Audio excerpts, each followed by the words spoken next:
Hi y'all, it's cool outside and windy, so I'm gonna try and keep this video a little short today, and I'm not gonna be doing too much out in the garden because it is kind of cool. We've had a really warm spring, but it looks like the temperatures are gonna drop back down again this week. But I wanted to also show you all of the daffodils that are blooming and take you around and show you a few things that I'm planning this year. And I have got to get out here. I mean, March is kind of difficult around here. We have really wet spring, so doing a whole lot that involves dirt or equipment can be difficult, but I want to come out here and like create the edge on this bed. That way I can get it covered up. That way I can get it covered up with some mulch to kill off the grass and some contractor's paper before all of my spring perennials come in. So if you're new here, welcome. This bed, I edged it really straight in the fall because the man I get mulch from ran out of mulch, and I got his last load of just natural brown aged mulch. This bed is actually going to take a curve here and come closer to the driveway. So a little edge here like this. I'm not sure exactly how I'm going to do it. I don't want it coming to a point because that just makes it really difficult to maintain.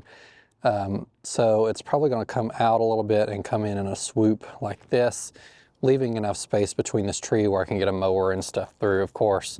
I need to also edge around these trees with my edging equipment too. All of these out here, I got a couple of them done, not many of them, but I've still got a lot left over of all these trees, and I'm really excited with all the buds I'm seeing on them since they were freshly planted in the fall. But take a look at all of these daffodils. So the white ones here, I did not plant. These yellow ones, I don't even think I planted either. But all of those back there I planted because this whole part of the bed is new. There was a tiny little swoop of a bed that came, I guess it started about here, that had a birch in it that we removed. And these are really pretty. So you can tell these have been established for quite some time, and it looks like they actually need to be dug up and divided. So that might be something when these start kind of fizzling out, I'll dig them up and move them. At least split them up a little bit. That'll be after I get more perennials planted in the ground, so I'll have a better idea on spacing. Some of the tulips that I planted are coming up. I cannot remember what variety these are. I planted a bunch of stuff that I just got on discount, and so most of the bulbs, the yellow bulbs, yellow daffodils, are just yellow generic variety, nothing particularly fancy. I did order a bunch of bulbs at the last property from Color Blends, but this was kind of a last minute decision, and I'm glad I did because look at all these beautiful crocus. They're kind of going out of bloom now. We've had a lot of rain, but I like the little patches of daffodils here and there, so I'll definitely be adding more of those in the spring. But it has been so warm that things are starting to leaf out, which is crazy here. We still have a month and a half potentially of frost in Southwest Ohio. So we're probably gonna finish spring or start spring earlier than usual as far as our last frost date, if I had to bet. But I'm not gonna be betting with the annuals I purchased. So we're still not gonna plant any of those out because there are lots of other things I need to do. One of those, I need to come out and finally like trim back my roses. A couple of videos ago, I did an about me where I just pulled off the foliage. But as you can see, these are starting to put on and push new growth. So I need to come through and cut them back. I'll probably cut them back pretty hard because this is their first year in the garden, so they'll establish a lot more growth. I may do that this evening. I came out now, even though I don't like to shoot this time of day because it's really sunny and the temperature's about to start dropping, I'm afraid. So if I want to get anything done, I'll have to do it quickly. I've still got to put in this arch, and so there's some roses down here. These are rise up ember rays. I cut them back, or I pulled the leaves off of them. I did cut them back a little bit, but they've already pushed a ton of brand new leaves. So I need to come through, and unfortunately I'm going to have to dig them up and concrete the arbor in, or the trellis right where it's at, and then plant the roses right back. It's early enough in the season. If I can get to it in the next week or two, shouldn't be an issue. But I planted them before I stumbled across this beautiful arch. So got to get that done so the roses will be much happier earlier in the season. I want to take you down here and show you, I don't know how well it'll show on camera, but it's really beautiful in person, this little woodland shade garden that I created right at the end of the fall last year. I've also got to build a barrier around the propane tank. After we had geothermal installed, we greatly reduced the size of the propane tank and got the smallest one we could for the home because it's only used for the stove, and it is ugly. So got to put a little barrier around that. It's not a super priority this fall since it's in the shade. I can do it later in the season, probably in the summer after I finish planting a lot of stuff. But let's take a look at this little shade garden. So it may be hard to see on camera all of these crocus that I planted in here, but they're really lovely. I've got some hellebores too, so there's primarily purple crocus in here, but there are a few yellow ones. But look at all those little crocus. I think they're darling. I got some hellebores that I planted. I planted a lot of smaller ones, and some of them are blooming, some of them are not. I'm not sure of the variety of any of them. It was a mixed tray, but I just love all of these little crocuses popping up. And these, of course, I put 3 to 4 to 5 to a hole when I dug it with the power planter, and then they'll bulk up over the coming years and be really pretty, I think. I didn't put any daffodils in this bed. I was afraid they wouldn't get enough sun, but this time of day with no leaves on the tree, it is getting quite a lot of sun, so that can be something that I can add in here this coming fall if I remember. I also picked up this patio Bonfire Peach, which I've not seen at any local garden centers.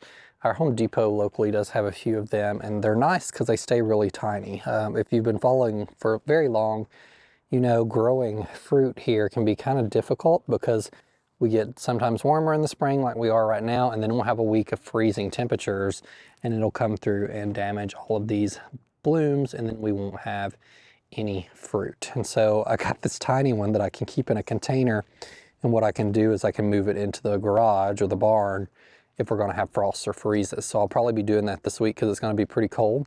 But this Bonfire Peach has really dark foliage. You can see it here on the tag, and I've seen a lot of other gardeners put them in little pots all around their patio, and it's just darling, and it does grow peaches. So I'm excited to get some peaches. The previous years I've had peach trees, full-size peach trees.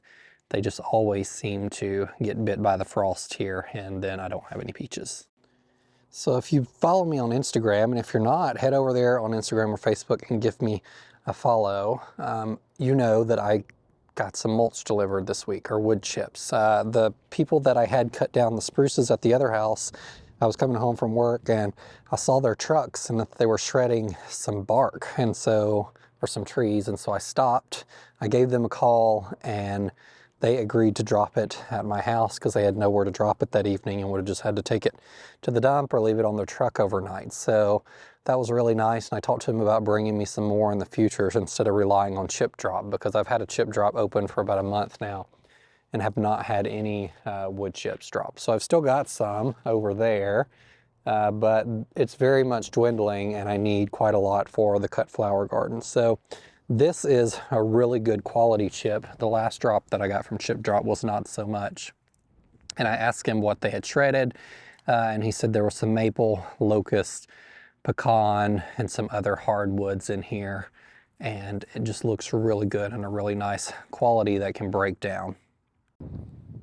Now, there's a lot of controversy about planting in fresh wood chips like this, but it's not really a problem if you're not incorporating into your soil. So plant in the dirt, everything you're planted, but just mulching with stuff that still needs to break down is not really a problem that I've found. So I have a video of preparing a garden bed last fall, the one around the fence that went viral on Facebook in January, and it's currently going a little viral on Instagram. So it's getting a lot of trolls that say, you know, the cardboard method or the contractor's paper method doesn't work and you shouldn't be planting in fresh wood chips. Well, I'm here to tell you, it works.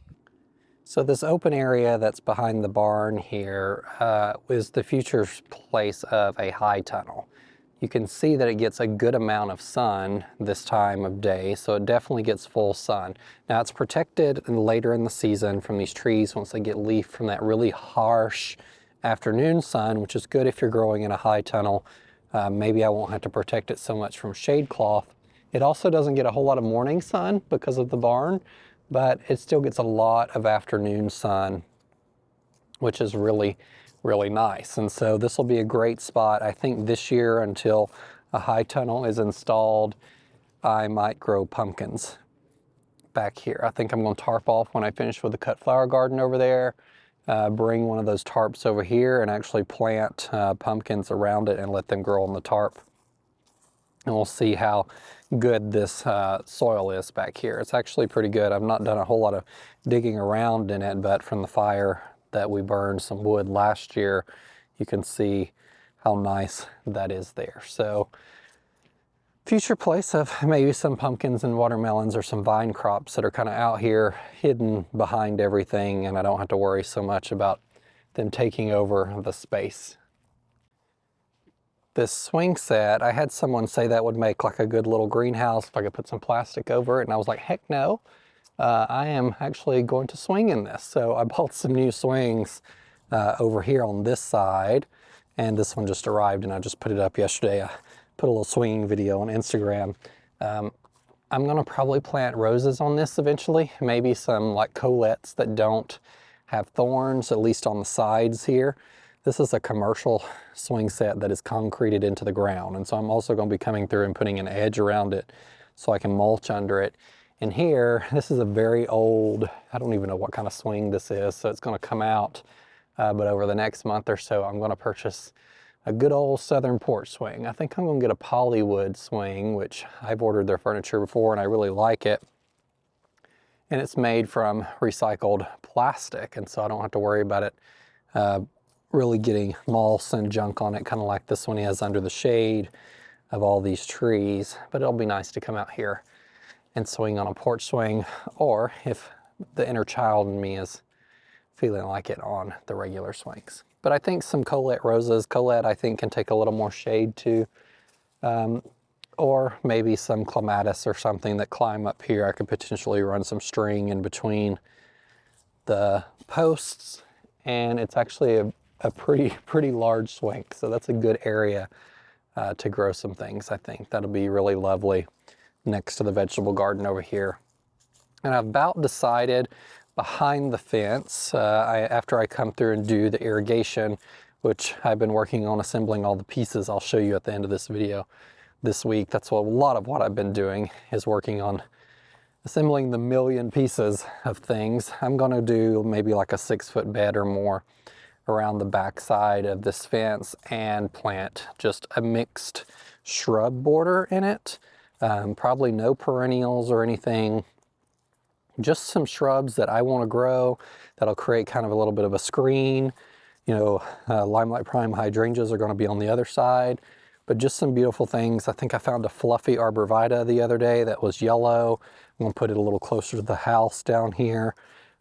So hopefully the deer won't have any issues. I've not had any issues with the other 𝗟𝗶𝗸𝗲 that I planted this fall, or really the deer munching on anything. So I'm hopeful that I won't have as much of a deer problem because we're not closely surrounded to any woods. But a mixed shrub border of all the things I love. Maybe some laced up elderberry, which is really beautiful and kind of small and more upright. So lots of round things and upright structures, just a general mix to provide a little privacy to the pool.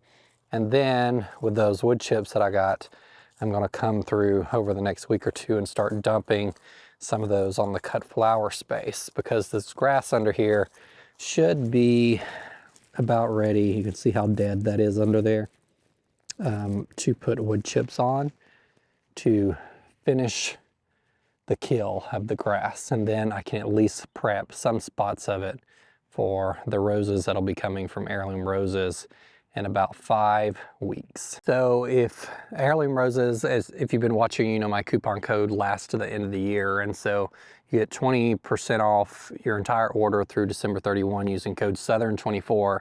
And I'm going to let that order come in because I have 22 to 24 roses. I think I said in the last video 10 were going in the cut flower garden, and actually 9 are going in the cut flower garden. So we'll have a row right here behind me all the way down of roses, and then perennials and annuals. And then after that order comes in, I'm going to see what stock they have available left, and then I'm going to order a couple more things that I want that I had in the last garden.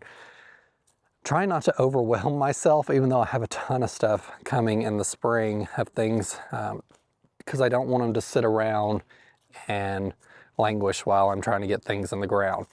I plant a ton of things in the spring. I don't do a whole lot of planting in the summer because it's difficult to keep those established things watered if we're having a little bit of a drought, which we kind of had at my last house pretty regularly. I don't know how it was situated, but just north of the house it would rain, and just south of the house it would rain, and then we would have almost no rain for a pretty good period of time there some summers. We're a little differently situated here, so I'm hoping we have more consistent rain. We did have a really dry period last year though, so that's why I've been working and focusing so much on irrigation this year and getting that installed. So there's going to be a lot of infrastructure to do initially, but I did get in my little trenching attachment for my edging machine, and I'm going to come right around pretty closely to this fence all the way around so I can get water up there to that bed, water to the cut flower garden right here, and all the other spaces that I'm going to need water. It has been a lot to assemble. I had the well guy come out and look at the pressure tank to replace it potentially in the next week or so I can get started on some seed starting, and so I can start installing the irrigation system. So let me show you what I've been doing there. So this has been my little operating table this week. I got some gloves. I always buy gloves from Costco for the season because they're cheap and they're great and to use like with our clay soil, because it can get kind of gross and I go through a lot of gloves. So I've got my master valve here that I've not finished assembling, a ton of other little pieces, and down here I've assembled all of my valves. And so I've got a total of 8 valves. I'm going ahead and putting one in for like a cut shrub area.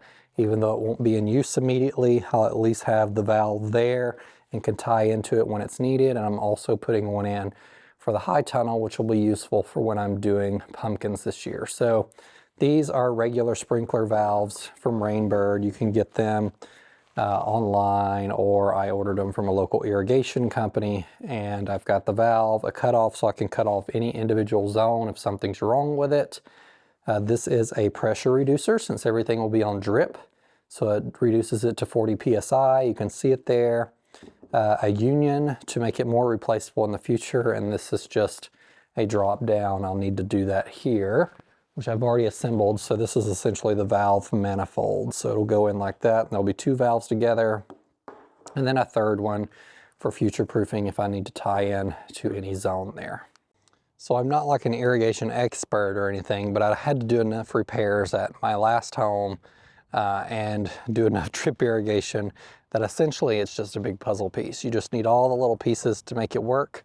And there's less pressure because it's not inside your home. So a lot of the plumbing indoors I'll leave to an actual plumber unless it's pretty easy, but outside I'm not as concerned about it. And I think it's going pretty well. I just gonna have to dig some pretty big holes to put those manifolds in, the drip manifolds, and then I think we'll be up and running after the pressure tank gets installed, which I hope is over the next week or so. That way I can start seeds in the barn. So other than a few fittings of plumbing fittings to like set up the master valve and then do the plumbing from the pressure tank to the backflow device and all of that other good stuff, I'll be good to go. Thank goodness. It has taken, I don't know if you've done any projects around your house for the past 3 years, but it's almost impossible to find the quantity of everything you need at any store. And so I've been assembling pieces and ordering pieces and waiting and running to different stores for the past 3 weeks. And that's why I started doing that so early, because it has been, since COVID and manufacturing issues, it's been almost impossible to find the quantities of stuff you need to do any project in full at one location. We've had also a lot of our trees blooming. This is a rising sun redbud that I planted last year. I've seen recently this tree get a lot of hate because it grows so quickly. And I do think it grows pretty quickly, and 𝗟𝗶𝗸𝗲, the owner there, I spoke to him last year or the year before, and he said he cuts his back really hard every spring. Of course, this is a little one, so I'm not doing any pruning on it this year. It's his first year planted, but in the future, I might have to do some serious pruning to keep it kind of size contained right here in this area, because it's supposed to be like a smaller tree, but I think it gets a little bigger depending on the conditions that it's in than some people would like. So that'll be one I have to watch out for, but it's so beautiful in spring. It blooms the pink, and then the leaves start coming out immediately afterwards, yellow, then they turn orange, and then they turn green. And in the spring and fall, when it's pushing new growth, it has all of those colors on it at the same time. My thundercloud plum is also blooming. The Jane magnolias in our area are almost fully out. So this is really pretty. It's got a little purple leaves on it. And this is a Midnight Express redbud, which is a little behind the rising sun, it looks like, as far as its blooms. It's getting them though, so it'll be real pretty here soon too. Now that the time has changed and hopefully the weather permits, I am going to start shooting more videos a week, so hopefully that will start soon. It all depends on if it gets super warm earlier than it usually does. Typically in the afternoons this time of year we can get outside a little more, but it looked like the temperatures this week were only going to be in the 30s and 40s, and this guy's not getting out in those temperatures. So in the mid to high 50s I will come out here and start doing some things because that's just easier to deal with. These southern bones here still do not like the cold very much, even though I've been up here almost 8 years now. Thank you guys for joining me on this little garden walk today, and remember, be a light. Take care.